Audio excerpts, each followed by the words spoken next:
In an otherwise lackluster performance against the Yankees, did the Orioles potentially find another future bullpen piece?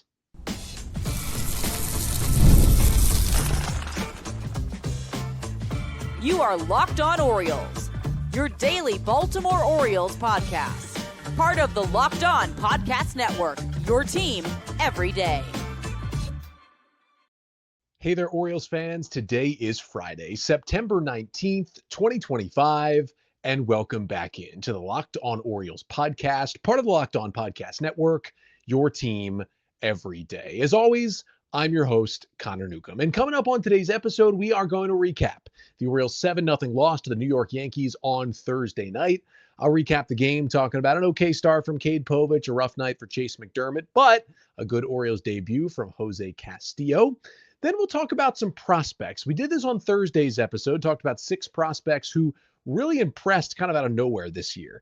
Today we go to the flip side. 3 hitters, 3 pitchers in the Orioles system who kind of disappointed us in 2025 and gave us a bit of a different outlook on them at this point in the Orioles system. But that's all coming up on this episode of the Locked On Orioles podcast, which is brought to you by 5 Hour Energy. Enough with boring, flavorless caffeine. It's time to give your caffeine a flavor upgrade with 5 Hour Energy shots. Go to www.5hourenergy.com or head to Amazon today. So let's start today's episode with an Orioles loss. After they went on the road and swept the White Sox this week, they returned home on Thursday night to begin a 4-game series against the New York Yankees, just 3 series remaining in the year. And even though they've been pretty good in September, this was probably their worst performance, maybe not their absolute worst, one of their worst performances of the month so far. Final score from Thursday night, game 1 of 4, New York Yankees 7 and the Orioles nothing, as the O's drop to 72-81 on the season, meaning they will not finish with a winning record and would need to win their final 9 games just to finish at 500. Of course, earlier this week, the Orioles were officially eliminated from playoff contention here in 2025. Now it is the potential for a winning record as well. Let's start with what went wrong. Let's start with what went right for the Orioles on Thursday night. There was not a lot of it. I guess it's that Cade Povich was okay in a matchup that doesn't suit him very well against the Yankees, especially the way the Yankees were able to stack the righties at the top of the lineup. To go Goldschmidt, Judge, Bellinger, Stanton right at the top against him is not great for the lefty Povich. And he worked around some walks. I mean, his final line, 5 innings, 3 runs, 5 hits, 5 Ks, 4 walks, no homers on 89 pitches. I thought he was very much fine in this start, which will end up being his second to last start of the 2025 season. He got in trouble in the first. A couple of base runners. Did strike out Aaron Judge, which was good to see. Then allowed a 2-run double to Ahmed Rosario that put the Yankees up 2-0 in the first. But he kind of settled in after that. Zeros in the second, third, and fourth against this Yankee order. And although he did give up 1 more run in the 5th, he did a nice job not allowed that inning. That 5th inning could have absolutely gotten out of hand.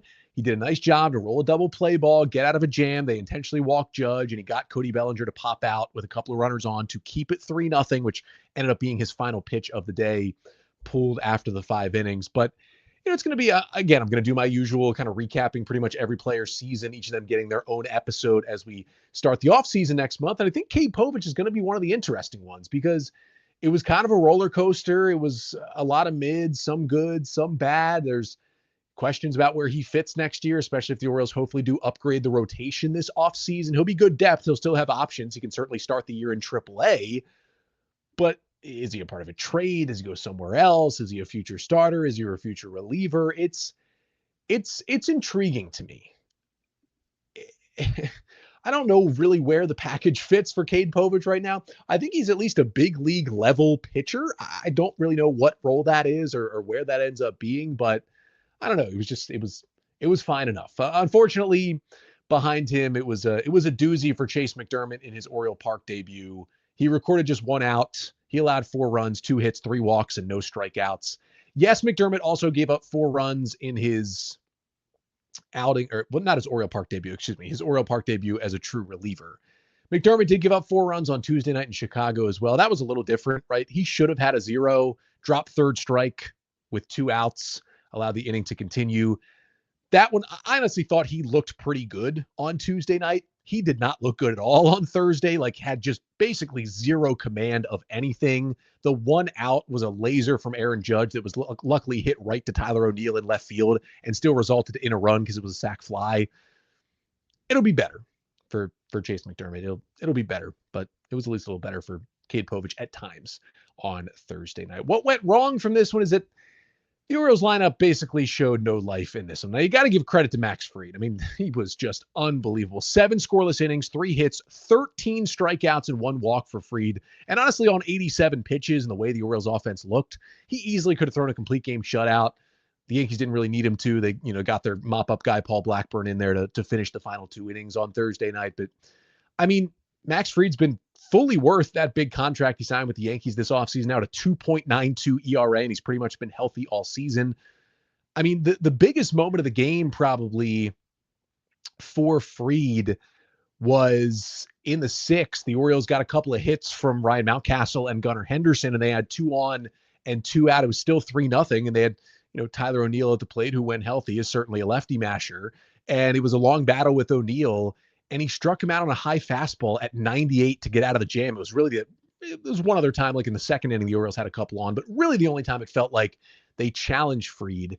And for him to reach back and get 98 is not something you see a lot from him. I mean, his 4-seam velo is up this year. It was sat 94 last season. It sat 95.7 this year. But for him to reach back for 98 is not something we've really seen from Max Fried in the past. But still, I mean, the Orioles figured tough lefty, let's give Jackson Holliday and Dylan Beavers a day off. I'm fine with that. But we had to watch Ryan Mountcastle hit leadoff for the first time. He was 1 for 4 with 3 strikeouts.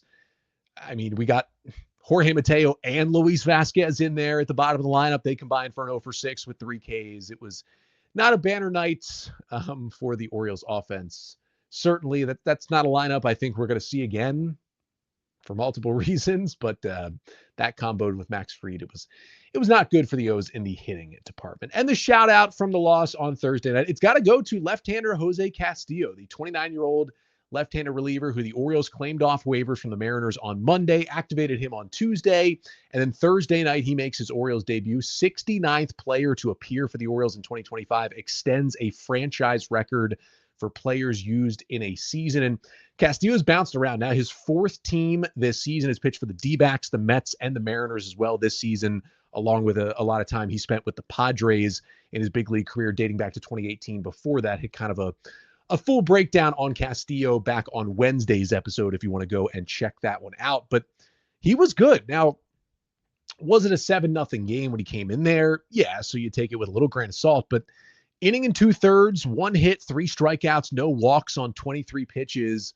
from Castillo. Talked about how he's mainly been a slider sinker guy since, at least since he's gotten back to the big leagues this year. And it was a lot of 4-seam fastballs, which is a little bit intriguing from Castillo. When he first came up and was like dominant for a half season with the Padres as a young guy back in 2018, he threw a lot of 4-seamers and sliders. Recently, he had kind of flipped his fastball usage where he added a sinker and that became his main fastball. But on Thursday night, 9 4-seamers, 8 sinkers, 6 sliders was the pitch mix from Castillo, going less to the slider, although he was throwing it harder, and kind of going back to his 4-seamer, which wasn't a good pitch for a while, and some teams had him drop it. The Orioles had him bring it back. The data on it doesn't look great. Like, it's not a lot of IVB, but there must be a little bit of deception. It's kind of an interesting arm slot from him, but he threw a lot of strikes and he struck out 3 Yankee hitters. And maybe, just maybe, if the Orioles have been really good at one thing recently, it is finding relievers off waivers and have them immediately look awesome. Like, as soon as they get them in an Oriole uniform. We've seen it with Dietrich Enns, Enrico Garcia this year. It's something we saw, going back a couple of years. You saw it kind of immediately from guys like Jacob Webb when the Orioles brought those guys in. Castillo might be another one. And it's tough because he's been a journeyman and he is out of options as well. And he was added very late in the season.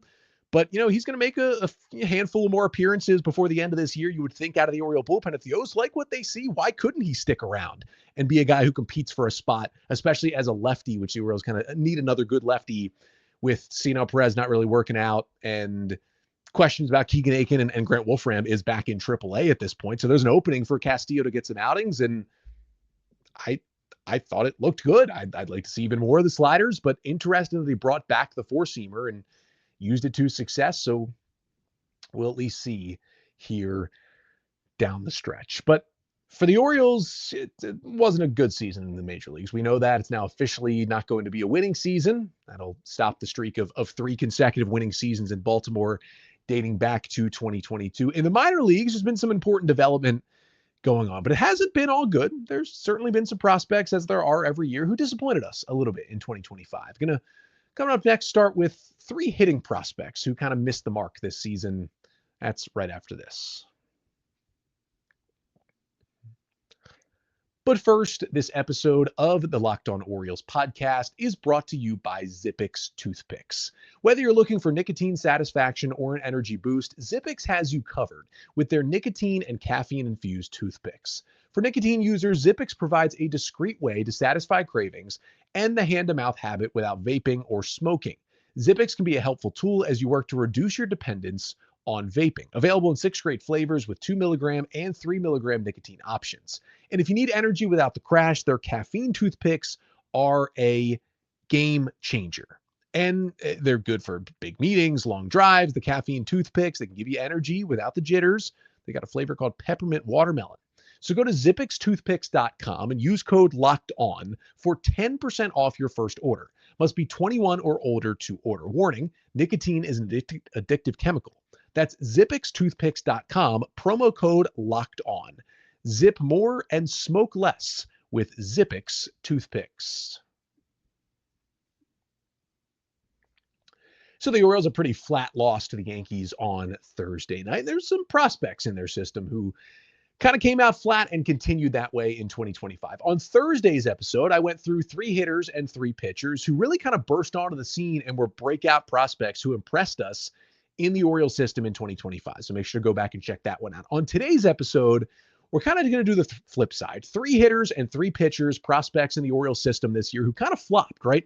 Came in with some sort of expectations heading to 2025 and really dipped down their prospect status. We're going to start here with the 3 hitting prospects who disappointed us. And the first one is 22-year-old left-handed hitting infielder Frederick Bencosme, the international signing out of the Dominican Republic back in 2020, who great personality, really well liked, it seems, in this Orioles system, and broke out in 2022. Between Delmarva and Aberdeen, had a fantastic season and kind of broke onto the scene. And then, he was all right in 2023, got himself to AA in 2024, and he struggled a bit in AA, but he was only 21 years old. And it was like, okay, his first taste at AA. He'll come back to AA next year. We'll see the bat get better, and then maybe he becomes a legitimate prospect for the Orioles. And instead, back in AA this year, he was much, much worse. Bencosme, 62 WRC plus for him this season in AA in 56 games. Again, there were some injuries in there as well that kept him off the field this season. And, he cut down on the strikeout rate a little bit. The walk rate was still fine, but he hit 192. I mean, there wasn't a lot of power there, just 6 home runs.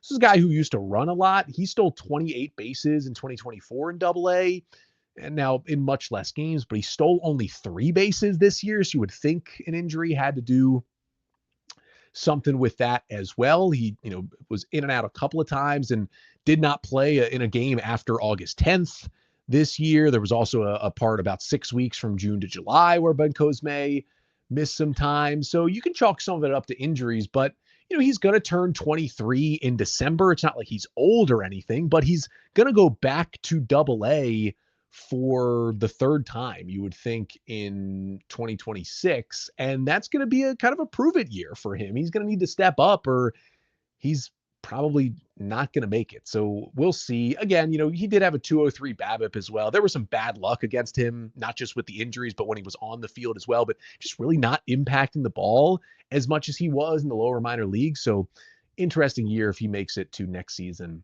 with the Orioles. Next one is the obvious one, and that is 22-year-old right-handed hitting outfielder Vance Honeycutt, the Orioles' first-round pick in 2024 out of UNC. Now, the Orioles knew, and we knew when they picked him, it was a high-risk, high-reward kind of draft pick at the back end of the first round. He had all the tools, but no one had ever been picked in the first round with that high of a whiff rate and strikeout rate in college that Honeycutt had. When he would make contact, he would demolish the baseball. He would make incredible plays in center field. He would steal every base. But the swing and miss was an issue. And he spent the entire year in Aberdeen and basically never got it going. Honeycutt's season finishes out 101 games, 436 plate appearances, 171, 284, 275 slash line. It was a 75 WRC plus, meaning the Orioles' first round pick from last year was 25% worse than the average high A hitter. 5 homers. He did steal 32 bases. He did have a 13% walk rate. He did play a great defense at all 3 outfield positions. So he still showed off some of the tools, but he also posted a 41% strikeout rate in a full season in high A. You're going to be hard pressed to find players in a full season in high A posting a strikeout rate over 40% who even sniffed the big leagues later in their career. And that is the concerning part. But honestly, we knew that was possible, right? The swing and miss was so bad at times in college. We knew there could be times in the pros where he's running 40% plus strikeout rates. But if he was showing off the other tools, you can still dream on it. I personally think the more concerning part than having a 41% strikeout rate in Aberdeen is that he didn't impact the ball very much at all. Only hitting 5 home runs in 436 plate appearances in A-ball, to me, is much more concerning. Only slugging 275, like you would think at least, okay, he's going to make some contact, and when he does, he's going to make the most of it. That was not the case at all. 5 homers, 12 doubles, 6 triples. That's what worries me. And he did miss a little bit of time at the end of the year, came back, had like 1 hot week, and then went back to really struggling. I think he's going to be, again, the high A goes from Aberdeen to Frederick next year. I think he's going to begin the year back at that level in Frederick. The Orioles are going to hope they can get him to Double A at some point in 2026, get him to face some higher level pitching and see how that looks. But it's a big question mark. I'm not going to write him off, right? It's one full minor league season. He's still 22 years old. He's not going to be 23 till the middle of next season. Like, there is still a lot of development to go here with Vance Honeycutt. But you could argue that besides having a major injury, the first full season in the system could not have gone much worse. So we'll certainly see how it goes heading into 2026. You got to think some sort of swing or approach overhaul is going to happen with him in the Orioles this offseason. I'm intrigued to see him in spring training and see what those changes are that he makes. And the final disappointing hitter, I think, is 24-year-old right-handed hitting outfielder Jud Fabian, who is the Orioles' competitive balance round B pick, 67th overall, back in the 2022 draft out of Florida. He had a pretty good year in Double A last year, got a taste of Triple A at the end of the season and really struggled, but you thought, hey, getting his first taste of Triple A, he'll bounce back, he'll begin this year at Triple A, and then we'll see the bat hopefully kind of take off. And he did certainly spend pretty much this entire season in Triple A, but the bat really did not take off for Fabian. Now, this is play entering Thursday, and the Tides are still playing, but over 400 plate appearances in AAA. It's an 87 WRC plus for Fabian, 187, 319, 355 slash. Now, his 16% walk rate is great. His 31.2% strikeout rate is a bit concerning because you look at his other long stints in the minors, and only once did he have a higher strikeout rate than that. That was in Double A in 2023. He ran a 38% K rate and then cut it down when he came back to Double A the next year, which allowed him to get up to the AAA level. So he was still walking. He was still playing great defense in the outfield. He was running the bases a little bit, not as much as usual. He did steal 8 bags. There were some injuries in there. He missed time multiple times this season, so maybe that had something to do with it, but he's got to slug higher than 357. Like, he's got to give you a little more impact with the bat, with the power, if he's going to strike out that much. But I will say, because of this season, like, we knew he was going to strike out. We know he's going to walk. You'd like to see a little more pop in the bat. He's no longer a lock to be added to the 40-man roster. Like, he is Rule 5 draft eligible for the first time this offseason. I think coming into the year, you would have thought, yeah, obviously Fabian's going to get added to the 40-man either at some point during the season because he gets called up, or at the very least in November for the O's to protect him. I still think the O's are going to lean towards protecting him and adding him to the 40-man because he's the kind of guy who I think would get selected by another team in the Rule 5 draft. And you could just kind of keep him as a 5th outfielder on your team if you think there's some long-term development there for Fabian. So I think they'll do that to protect him. But I don't think he's going to see a lot of the big leagues next year. Like we will certainly find out, but definitely took a step back here in 2025. So those, I think, are the three main hitters who were disappointing us. Pitchers, it's a little bit different because a lot of it just has to do with injury. And basically all the pitchers I'm going to talk about, actually all three of them had major injury issues this year. But even when they were on the field, there was some disappointment in their campaign. I'll talk about those three guys to finish off the show coming up next. But first, this episode of the Locked On Orioles podcast is also brought to you by Prize Picks, the daily fantasy app where making the right call can actually pay off. You and I, we make decisions every day, but on Prize Picks, being right means cashing in. With football back, Prize Picks is the simplest and fastest way to get in on the action. Just pick more or less on 2 to 6 player projections, and you can turn your takes into real prizes, all in less than 60 seconds. It's quick, it's easy, and it's one of my favorite ways to follow along with football. Like, I'm just taking more on Lamar Jackson, everything at this point. And there's max discounts this week, including Patrick Mahomes, more or less 0.5 passing yards. I think you know where to go on that one. So download the Prize Picks app today and use code LOCKEDONMLB to get $50 in lineups after you play your first $5 lineup. That's code LOCKEDONMLB for $50 in lineups after your first $5 play. That's at Prize Picks. It's good to be right. And this episode of the Locked On Orioles podcast is also brought to you by 5 Hour Energy. Caffeine just got a flavor upgrade. 5 Hour Energy shots deliver tasty caffeine in 17 bold flavors. Each 2-ounce shot packs the caffeine of a premium 12-ounce cup of coffee, plus B vitamins and nutrients with 0 sugar and 0 crashes. What I love most is how portable they are. Big taste, tiny shot. You can take it anywhere and get that boost when you need it. And the best part is it's how fast the 5 Hour Energy kicks in, and that it's sugar-free, so you don't have to worry about that crash coming up later. So enough with boring, flavorless caffeine. It's time to give your caffeine a flavor upgrade with 5 Hour Energy shots. Get the favorites you love or be bold and try something new in-store and online at www.5hourenergy.com or at Amazon today.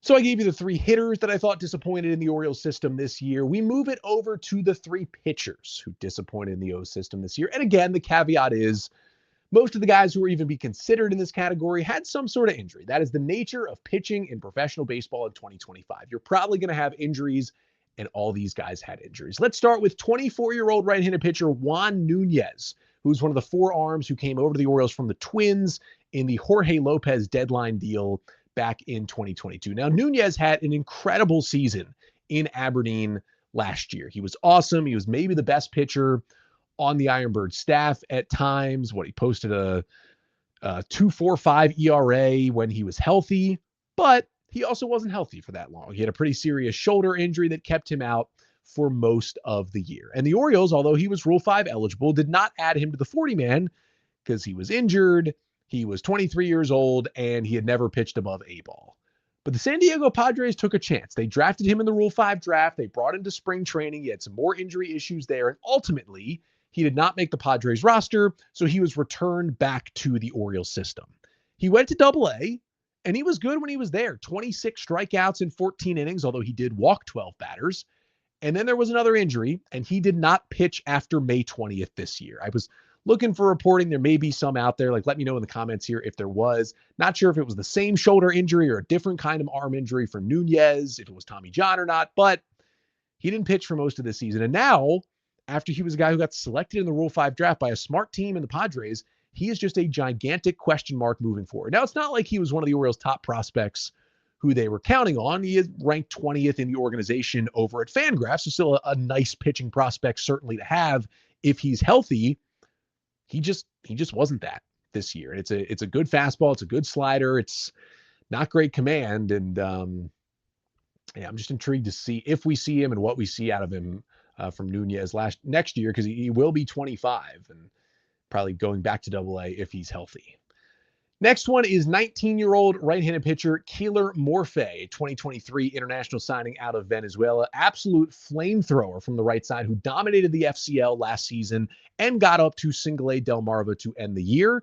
Then they have that spring breakout game where they try to show off prospects. Morphe started the spring breakout game for the Orioles in spring training. It didn't go that well, but it was cool to see him in that spot. But he basically just dealt with this finger injury all year. It was some sort of finger sprain that kept him out for multiple months. Then he had a blister later in the year that caused him to miss some time. Overall, it was just weird. So many finger injuries. Obviously, if you're having finger injuries as a pitcher, it's going to make it tough to pitch. But weird to have that many finger issues in one season for Morphe. And when he was out there, it was not pretty. He was in Delmarva mostly this year, pitched a little bit in the FCL again, coming back from the injury. But when he was in Delmarva, 15 and a third innings. It was a 9.39 ERA. He walked 24 batters and struck out just 12 in Delmarva. Like that is highly concerning command-wise. You got to think the finger was bothering him even when he was on the mound. I mean, the stuff is absolutely there from Morphe. The command is absolutely not. He last pitched. So he did finish off the season. So he did pitch up until August 31st, but a little bit in April and then wasn't back until July. It ranked 39th in the system by FanGraphs. You just got to see more of it. But the fastball is electric. It's just questions about the other stuff and obviously about the command. He won't be 20 till the middle of next season. He may go back to Delmarva if he's healthy, and then hopefully he ends the year in Frederick next year as a 20-year-old. There's still a lot to dream on with Morphe, but definitely a step back this year with injuries playing a part in that. And then the final one is 25-year-old right-handed pitcher Zach Fruit, who was the Orioles' 9th round pick back in 2023 out of Troy. He was awesome in Aberdeen in 2024. Really got to dream on like what Fruit could be with the Ironbirds. He had a 3.03 ERA and 107 innings as a starter. FanGraphs number 13 prospect in the Orioles system. Awesome fastball, awesome slider. Iffy command, got a cutter that goes with it as well. And then this year, he goes to Double-A, which was highly deserved, and it just didn't go well. 12 starts, 44 innings, had a 7.01 ERA, struck out 40 and walked 30. The command was just really, really erratic. And then he missed about 3 months with a lat strain in the middle of the season, but he wasn't a whole lot better when he came back from that lat strain. I mean, the upside, though, is despite the struggles and, maybe taking a little step back on Zach Fruit, the stuff is still there. And the upside, I think he's in the wrong role. Like he's 25 at this point in Double-A. He pitched in college for a while. That's why he was picked in 2023 and he's already 25 years old. He'll turn 26 in April, like right at the beginning of the minor league season next year. He'll be 26 years old. At that point, like just move him to the bullpen. He'll probably begin the year in the Double-A bullpen. And I think if it goes as I think it'll go, he will quickly be moved up to the AAA Norfolk Tides bullpen at some point next year. At that point, he's got good stuff. He's 26. He's in the AAA bullpen. It's not completely out of the question we'd see Zach Fruit pitch for the Orioles at some point late next season and at worst be a bullpen arm for 2027. So that's kind of the caveat here. It didn't go well because of injuries and starting. He's a reliever. I think we can all see it. I think the O's are going to make that decision next year. And when they pull that plug and make him a reliever, I think we're going to see kind of a re-breakout from Zach Fruit, hopefully in 2026. But that'll do it for today's episode. Thank you so much for tuning in. Make sure to like, comment, and subscribe to the Locked On Orioles YouTube channel and wherever you listen as well. Leave us a 5-star rating and a review. Subscribe to the show, follow the show. It all really, really helps us out. That'll do it for this week. We got some Orioles baseball coming up this weekend. Hopefully the O's don't let the Yankees clinch the playoffs on their home field, although it probably will happen. At the very least, let's put up a fight against the Yanks this weekend. It starts tonight. Trevor Rogers takes the ball. When Trevor Rogers takes the ball, there's always a good thing that could happen. 7:05 on Masson, and he'll go up against Will Warren, the 26-year-old righty who's got a 4.44 ERA and 31 starts this year. He did allow 6 runs in the first inning of his last start against Boston, so let's hope Will Warren will do that again. Then on Saturday, also at 7:05 on Masson, Carlos Rodon, the left-hander who's been great this year with a 3.11 ERA, takes the bump.